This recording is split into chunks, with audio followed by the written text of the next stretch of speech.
Bwana Yesu asifiwe. Bwana Yesu apewe sifa, wapenzi wa Mungu. Nakaribisha tena katika kujifunza neno au kujua neno la Mungu, kujua habari za Mungu, kusogea karibu na uso wa Mungu. Amen. Leo nataka tujifunze kitu, namna ya kufanikiwa kibiblia. Namna ya kufanikiwa kibiblia, namna ya kumkaribisha Roho Mtakatifu, namna ya kuweka tabia ya kufumbua mafumbo ya Bible au Biblia, namna ya kukaribisha neema. Ndugu zangu, tafakari neno la Mungu kwa kurudia. Yaani pale unapolisoma neno la Mungu, ukishalisoma uwe unalitafakari kwa kujirudia, unalirudia lile neno huku unalitafakari. Kila unaporudia, yaani pale unapozidi kurudia, unakuta unapata kitu na maana zaidi. Lile neno yaani unavyorudia unazidi kupata maana zaidi.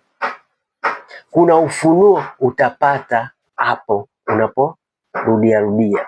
Lazima tu utaletewa kitu. Neno la Mungu ni kama moto. Neno la Mungu ni kama nyundo. Neno la Mungu linachoma. Amen. Hatua za kumshirikisha Roho Mtakatifu. Roho Mtakatifu ni kila kitu katika mambo yako. Kila kitu unachokifanya, Roho Mtakatifu ni muhimu sana. Ndio maana maisha ya Yesu yaliongozwa na Roho Mtakatifu. Ndio maana tunaona ratiba nzima ya Yesu yalikuwa yamepangwa na Roho Mtakatifu. Roho Mtakatifu ni mtu wa mipango. Roho Mtakatifu ni mtu wa mipango. Kwa hiyo wewe mkabidhi maisha yako au kabidhi maisha yako yaongozwe na Roho Mtakatifu, ili mipango yako ipangwe iwe sawa. Amen. Amen. Roho Mtakatifu anakuongoza na kupanga maisha yako kama utaweza kumkaribisha. Narudia tena. Roho Mtakatifu anapanga maisha yako kama utaweza kumkaribisha. Omba Mungu akusaidie. Akusaidie uwezo wa kumsikia Roho Mtakatifu. Omba Mungu akusaidie uwezo wa kumsikia Roho Mtakatifu. Ndio maana Yesu aliona sisi kuishi bila Roho Mtakatifu hatuwezi. Ndio maana alipoondoka alisema atatuletea msaidizi.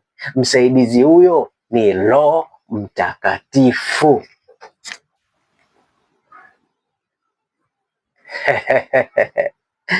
Amen. Neno la Mungu ni tamu sana.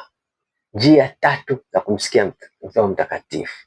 Njia ya kuzingatia neno la Mungu.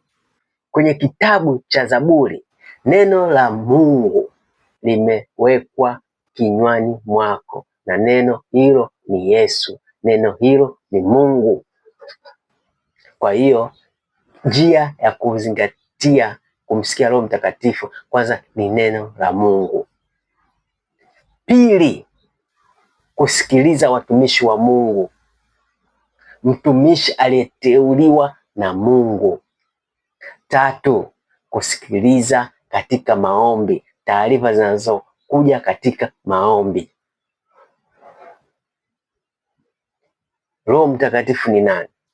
Roho Mtakatifu, tukisoma kitabu kile cha Matendo 5:3-4, Zaburi 139 7-8, Wakorintho wa kwanza 2:10, utamjua Roho Mtakatifu ni nani. Amen. Kuna maandiko mengi tu yanayotambulisha Roho Mtakatifu. Roho Mtakatifu ni Mungu mwenyewe. Kinachochanganya ni neno takatifu. Sasa hivi vitu ukivichunguza vinakuwa ni vitu viwili,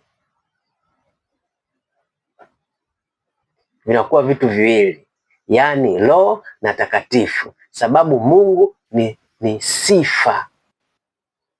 Mungu ni msafi, ndiyo maana tunaita takatifu. Mungu ni msafi, ndio maana tunaita takatifu, na Mungu ni roho, ndio neno tunaita Roho Takatifu. Roho Takatifu iwasaidie watu. Roho Takatifu ni jina la Mungu, ila ule utendaji wake. Roho Takatifu ni jina la Mungu, ila ni ule utendaji wake. Mungu ni msafi, ndio maana tunaita takatifu. Roho Takatifu ni Mungu mwenyewe. Amen. Kwa kusema hayo machache, basi tubarikiwe na neema iwe juu yetu. Bye bye.